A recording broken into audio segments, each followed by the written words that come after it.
तो आज हम हिस्ट्री के बेसिक मतलब क्लास 6 के बेसिक पे डिस्कस करेंगे। तो सबसे पहले हिस्ट्री वर्ड कहाँ से आया? ये आया है एक ग्रीक वर्ड हिस्टोरिया से, जिसका मतलब होता है नॉलेज एक्वायर्ड बाय इन्वेस्टिगेशन या इंक्वायरी, या अगर हम सिंपली बोलें तो टू नो दिस। इसका मतलब सिंपली ये हुआ कि किसी चीज़ के बारे में जानना, या इंग्लिश में बोल सकते हैं the study of past. So history is actually a record of people, place and events of a past arranged in a chronological order. History को हम लोग क्या बोल सकते हैं कि कुछ भी ऐसा जो पास्ट में हुआ है वो हिस्ट्री है। लेकिन बस इतना बोलना काफ़ी नहीं होगा, क्योंकि हिस्ट्री मेनली कंसिडर करता है वैसे इवेंट को, मतलब वैसे घटना को जिसका एक अलग तरह का इम्पोर्टेंस है। अब चाहे पॉलिटिकल इम्पोर्टेंस हो, या रिलीजियस, या इकोनॉमिक, या ट्रेडिशनल, कोई भी इम्पोर्टेंस हो, लेकिन इम्पोर्टेंस होना चाहिए। मतलब असर ऐसा होना चाहिए कि वो बड़ी से बड़ी संख्या में या तो लोगों को अफेक्ट करे, या कहीं के पॉलिटिकल इकोनॉमिक सिस्टम को बदल दे। जैसे इंडिया का इंडिपेंडेंस मूवमेंट, या किसी देश में डिक्टेटरशिप हटकर डेमोक्रेसी का आना, या वर्ल्ड वॉर, या कोई भी ऐसा इवेंट जो बड़ी संख्या में चीज़ों को बदल दे और इफ़ेक्ट करे। अभी इसको सिंपल एग्जाम्पल से समझते हैं कि आई वॉज बॉर्न इन 1999। तो क्या ये हिस्ट्री होगा? नहीं, क्योंकि मेरे जन्म लेने से कोई बड़ा बदलाव नहीं आया देश में, या कहीं किसी के भी लाइफ में, या किसी भी चीज़ में नहीं आया। अगर मेरे फैमिली को छोड़ दिया जाए तो ये मेरा पास्ट हो सकता है। मतलब पास्ट मतलब कि ये वैसा एक इवेंट है जो बस मेरे साथ हुआ है, लेकिन ये और किसी मास को इफ़ेक्ट नहीं किया है। So it tells us stories of our ancestors, यानी हमारे पूर्वज, their lifestyles, occupations, customs, languages and culture, religious beliefs, social and political system, as well as their problems, aspirations and achievement. It is a systematic account of origin and progress of the world. और lastly नीचे मैंने जिनका photo लगाया है वो है Herodotus, जिन्हें हम फादर ऑफ हिस्ट्री के नाम से जानते हैं, और साथ साथ फादर ऑफ डेमोक्रेसी के नाम से भी जानते हैं। ये एक ग्रीक हिस्टोरियन थे जिन्होंने मॉडर्न फाउंडेशन या मॉडर्न वे इस्टेब्लिश किया हिस्ट्री को पढ़ने का। इनके नाम को लेकर बहुत कंट्रोवर्सी भी है, फादर ऑफ हिस्ट्री के लिए स्पेशली। बट हम लोग फ़िलहाल इनको ही फादर ऑफ हिस्ट्री और फादर ऑफ डेमोक्रेसी रिगार्ड करते हैं। यहाँ पर हमें एक और चीज़ को समझने की ज़रूरत है कि पास्ट और हिस्ट्री के बीच में डिफरेंस होता है। पास्ट कोई भी ऐसा घटना हो सकता है जो कुछ देर पहले कर चुके हैं। जैसे जब आप इस वीडियो पे टैप किए थे इसको प्ले करने के लिए, वो मोमेंट अब पास्ट हो चुका है। जब आप सुबह ब्रश किए थे आज, तो वो मोमेंट भी अब पास्ट हो चुका है, लेकिन हिस्ट्री नहीं है, क्योंकि इसका एविडेंस नहीं है और ना ही कोई सिग्निफिकेंस है। हिस्ट्री सिंपल एक प्रोसेस है इंटरप्रेट करने का एविडेंस को एक थॉटफुल और इन्फॉर्म्ड वे में।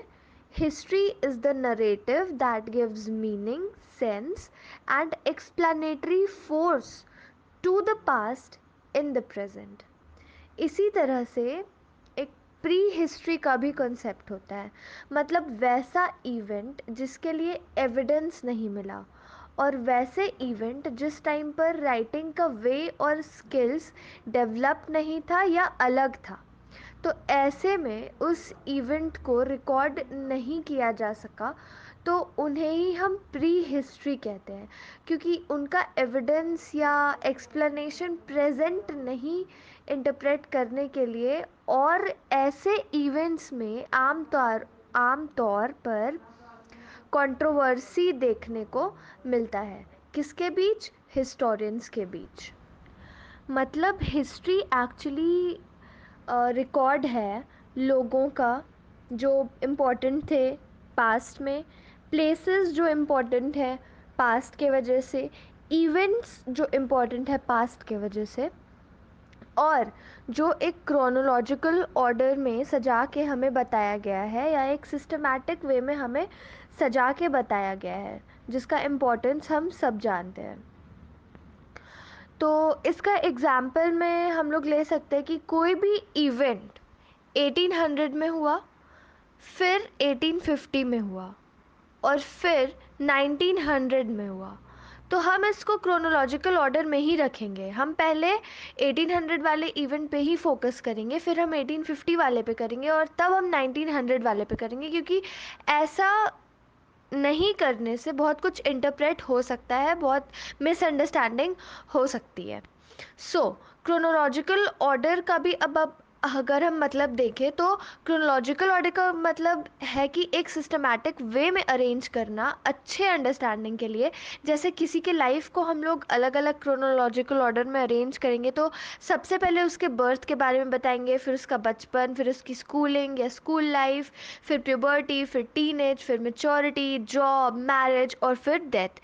यही हुआ अरेंज करना, और इसीलिए हिस्ट्री ऐसे ही इवेंट वाइज अरेंज्ड है। आगे आता है why do we study history. So we study history for many reasons. ठीक है, बहुत सारे रीजन्स हैं। मैंने कुछ रीजन्स शॉर्टलिस्ट किए हैं मेरे हिसाब से। To know about our past, of course world का past is our past, undoubtedly yes. To know about human culture and civilisation, जी हाँ, ह्यूमन किस तरह से इवॉल्व हुए, किस तरह से सेटल हुए, किस तरह से अपने लाइफस्टाइल को जीते आए हैं, ये जानना बहुत ज़रूरी है। To lead a life in a better way, जिस तरह से आप अपने पास्ट के बारे में जान जाते हो, जब आप अपने पास्ट के बारे में जान जाते हो तो आपको पता होता है कि प्रेजेंट और फ्यूचर किस तरह से आप बना सकते हो। तो this is the two lead a life in a better way. Of course, we can lead our life in a better way when we know our past. To know about kings and ordinary people, जी हाँ, सबसे ज़्यादा interesting feel तो यही होता है कि Kings कैसे रहते थे, किंग्स अपने जनता को कैसे रखते थे, कैसे उनके साथ इंटरैक्ट करते थे, कैसे किस तरह से वो एक बहुत अच्छे से अपने टेरिटरी को इस्टेब्लिश कर रखते थे, कैसे वो अपने लाइफ को इस्टेब्लिश कर रखते थे, ये जानना सबके इंटरेस्ट की बात अवश्य होती है। To develop skills and qualities, of course जब हम अपने पास्ट के बारे में जानेंगे, वर्ल्ड के पास्ट के बारे में जानेंगे, तो एक काइंड ऑफ स्किल्स और क्वालिटीज़ मेरे अंदर आएगा कि हमको पता है कि अब I can better differentiate into past and present and how should I lead my life further. To know about different languages, हम लोग आगे के लैंग्वेजेस के बारे में भी जान सकते हैं कि किस तरह से कोई भी लैंग्वेज इवॉल्व हुआ। पहले बोलते थे कि प्राकृत यूज़ होता था इंडिया में, Prakrit, what is Prakrit, nobody knows, but हम लोग ये जानेंगे हिस्ट्री में। तो इसी तरह से अगर आप लोगों के पास भी बहुत सारे अगर आइडियाज़ हों कि हम लोग को हिस्ट्री क्यों पढ़ना चाहिए, तो कमेंट सेक्शन में मुझे ज़रूर लिख कर बताएं। आगे बढ़ते हैं, और है ये history when, where and how, मतलब हिस्ट्री कब, कहाँ और कैसे। काफ़ी फिल्मी है नहीं? चलिए देखते हैं जो शॉर्ट फॉर्म्स है हमारे जो यूज़ होते हैं हिस्ट्री में, वो क्या है। BC AD बहुत बार सुनते हैं, क्या है क्या ये एक टाइम स्केल जैसा हम लोग ले सकते हैं। BC इज़ बिफोर क्राइस्ट, ठीक है। बिफोर क्राइस्ट का क्या मतलब है? क्राइस्ट, जो लॉर्ड क्राइस्ट हैं क्रिश्चियंस के, उनके जन्म के पहले का जितना भी समय है, साल है, उसको हम लोग BC कहते हैं। और एनो डोमिनी यहाँ पे क्लियरली लिखा हुआ है कि in the year of Lord, यानी in the year of Lord उनके आने के बाद, यानी उनके जन्म के बाद जितना भी समय या साल रहा है उसको हम लोग AD बोलते हैं, और उसके पहले हम लोग BC बोलते हैं। ठीक है, ये समझ में आ गया। पहले इंडिया में ऐसा नहीं होता था। पहले इंडिया में हम लोग विक्रम संवत यूज़ करते थे। विक्रम संवत एक कहते हैं ना, हम लोग हिंदू न्यू ईयर मनाते हैं, तो ये विक्रम संवत जो है, ये देखिए, ये हिंदू नववर्ष जो हमारा मनाया जाता है वो इसके अकॉर्डिंगली मनाते हैं, हम लोग विक्रम संवत के अकॉर्डिंगली मनाते हैं। बट 200 साल पहले से हम लोग, जब से ब्रिटिशर्स आए, जब से हम लोग गुलामी के अंदर गए, तब से हम लोग BC AD के कॉन्सेप्ट को मानने लग गए, और जो ये हमारा जनवरी फरवरी ये सब का कैलेंडर है, ये सब पे हम लोग चलने लगे। लेकिन उसके पहले हम लोग सिंपली विक्रम संवत को मानते थे। तो आगे जो हम लोगों का टॉपिक है वो है जोग्राफिकल डिविजन्स ऑफ इंडिया। तो जब हम लोग इंडिया के बारे में पढ़ेंगे या इंडिया के हिस्ट्री के बारे में पढ़ेंगे, तो सबसे बेसिक जो चीज़ हम लोग को जानने का ज़रूरत है वो है जोग्राफिकल डिवीज़न। कि जब हम लोग कोई भी टॉपिक पढ़ें तो हम लोग को पता चले कि हाँ, हम लोग किस बारे बात करें, कहाँ के बारे बात कर रहे हैं। तो इसीलिए ये कुछ 5 डिवीज़न बेसिक डिवीज़न है। तो पहला जो है वो है द ग्रेट हिमालयाज़। जो ग्रेट हिमालयाज़ है वो हमारे इंडिया के नॉर्दर्न साइड पे है। पहले हम आपको बता देते हैं कि नॉर्थ, साउथ, ईस्ट, वेस्ट, इस तरह से जो डायरेक्शन होते हैं वो डिवाइड किए जाते हैं। तो द ग्रेट हिमालयाज़ जो है वो इंडिया के नॉर्दर्न साइड पे है, ठीक है। इस तरह से पहाड़ का चेन है जिसे हम ग्रेट हिमालयाज़ के नाम से जानते हैं। तो ये नंबर 1 हो गया। Number 2 river valley. हमें बहुत सारे रिवर्स के नाम पता है। मेन रिवर्स हो गया आपका Ganga, Brahmaputra, then we have Indus, then we have Kaveri, Krishna in the south. तो बहुत सारे ऐसे रिवर्स हैं जो हमें पता है और जिनका सच पूछिए तो महत्व भी है। तो जहाँ से भी रिवर बहता है वो रिवर वैली बनाकर बहता है। इसीलिए काफ़ी सारे हमारे जो इंडियन मैप पे या बोलिए जो इंडिया में बहुत सारे रिवर हैं, ठीक है। डेजर्ट एरिया, डेजर्ट एरिया हम सबको पता है कि वेस्ट साइड में राजस्थान के साइड पे है। हम इसे थार डेजर्ट के नाम से जानते हैं। और द इंडियन डेजर्ट हम जानते हैं कि ये सबसे बड़ा डेजर्ट है।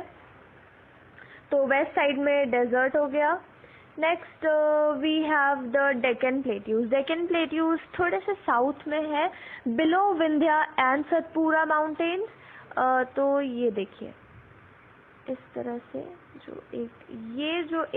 जो मैं कलर कर रही हूँ, इसको हम लोग कहते हैं डेक्कन प्लेट्यू एरिया, ठीक है। ये डेक्कन प्लेट्यू एरिया है, यहाँ पे ये बीच वाले एरिया को हम लोग डेक्कन प्लेट्यू कहते हैं। और 5th जो है वो ईस्टर्न और वेस्टर्न घाट्स है। तो नाम से ही पता चल रहा है, ईस्टर्न यानी ईस्ट साइड, वेस्टर्न यानी वेस्ट साइड। तो ये जो मैंने एरिया छोड़ा हुआ है ना, ये वाला, ये ईस्टर्न घाट्स है और ये यहाँ से लेकर यहाँ तक वेस्टर्न घाट्स है। तो बेसिकली ये दोनों मिलकर बनाते हैं ईस्टर्न एंड वेस्टर्न घाट्स, ठीक है। समझ में आ गया। तो ये बेसिक जो हमारे जोग्राफिकल डिविजन्स ऑफ इंडिया है वो यही है। ईस्टर्न घाट जो है वो बे ऑफ बंगाल की तरफ है। बे ऑफ बंगाल के एरियाज़ को कवर करता है, बेसिकली कोस्टल लाइंस बोल लीजिए। और जो वेस्टर्न घाट्स है वो अरेबियन सी के एरिया को कवर करता है। इस तरह से हम लोग जोग्राफिकल डिवीजन इंडिया का देखते हैं। The places where early people lived, ये है हमारा नेक्स्ट टॉपिक। तो जो प्लेसेस है वो है banks of Narmada. Narmada India के बहुत एक इम्पॉर्टेंट नदियों में से एक है। और बैंक्स ऑफ नर्मदा मतलब नर्मदा रिवर के किनारे के एरियाज़ में लोग रहते थे। Area along Sulaiman and Kirthar hills. यहाँ पर first time crops like wheat and barley grew हुए थे। तो ये भी एक इम्पॉर्टेंट क्वेश्चन के रूप में बन जाता है, small question. Then areas along the Vindhyas and Garo hills. Again, banks of Indus and its tributaries. Indus भी हमारे इंडिया में बहुत एक इम्पॉर्टेंट नदी के नाम से जाना जाता है। काफ़ी इम्पॉर्टेंट हिस्टोरिकल इवेंट्स यहीं से शुरू हुए थे। आगे इसके बारे में देखेंगे। Banks of Ganga and it's tributary, ये भी बहुत इंपॉर्टेंट रिवर है क्योंकि मगध हम लोग सब लोग सुने हैं, फिर से पाटलिपुत्र हम लोग सब, तो ये सब गंगा से ही रिलेटेड है क्योंकि ये लोग बैंक्स ऑफ गंगा पे स्थित है। तो Magadh kingdom was setup in south of Ganga. ये एक नोट के तौर पर आप लिख सकते हैं। फिर से जो हमारा नेक्स्ट टॉपिक है वो है following sources are used to reconstruct history.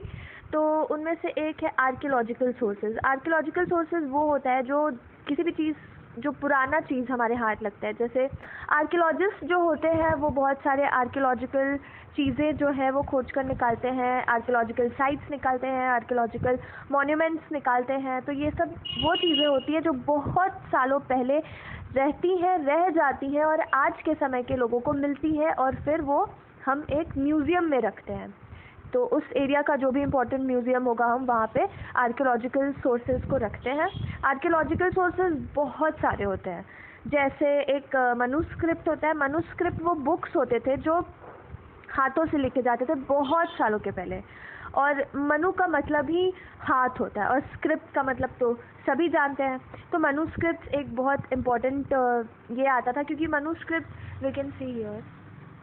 और ये जो चीज़ें ये आर्कियोलॉजिकल सोर्सेज के या मॉन्यूमेंट्स बोलिए या कुछ भी इस तरह से आता है। ये हो गया आपका मैन्यूस्क्रिप्ट।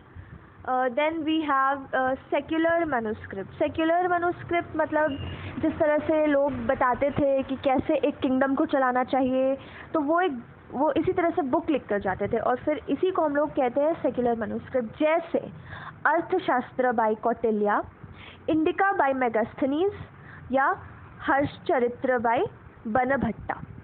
ये सब एग्जाम्पल्स हैं, आप नोट डाउन कर सकते हैं। तो इसको हम लोग सेक्युलर मैन्यूस्क्रिप्ट्स कहते थे। फिर आते हैं बहुत इम्पॉर्टेंट जिसको हम लोग कहते हैं इंस्क्रिप्शंस। इंस्क्रिप्शंस का मतलब होता है ये वाला पिक्चर आप लोग देखिए। इंस्क्रिप्शन का मतलब होता है writings on hard surfaces like stone और मेटल। ठीक है, तो किसी भी एक बड़े से पत्थर को हम पकड़ लेंगे और उसमें हम कुछ भी लिख लेंगे। बेसिकली लिखना नहीं होता था उसमें, वो लोग साइंस और सिंबल्स बनाते थे जिससे पता चलता था कि हाँ ये इस राजा के टाइम का है, वो ये कहना चाहते हैं, इस सिंबल का ये मतलब है, या उनका लैंग्वेज भी अलग होता था। तो इस तरह से हम लोग इंस्क्रिप्शंस को भी पता करते कि हाँ ये ऐसे करके इंस्क्रिप्शंस होते हैं। इंस्क्रिप्शन को पढ़ने का जो तरीका होता है उसको हम लोग एपिग्राफी कहते हैं। EPIGRAPHY, epigraphy. और जो डेसीफरमेंट होता है DECIPHERMENT, डेसीफरमेंट is a language and process of reading and understanding the script used in inscription। यानी कि इस inscription में जो भी वो लैंग्वेज यूज़ हो रहा है या जो स्क्रिप्ट यूज़ हो रहा है या जो प्रोसेस यूज़ हो रहा है उसको हम लोग डेसीफरमेंट कहते हैं। I will better write डेसीफरमेंट।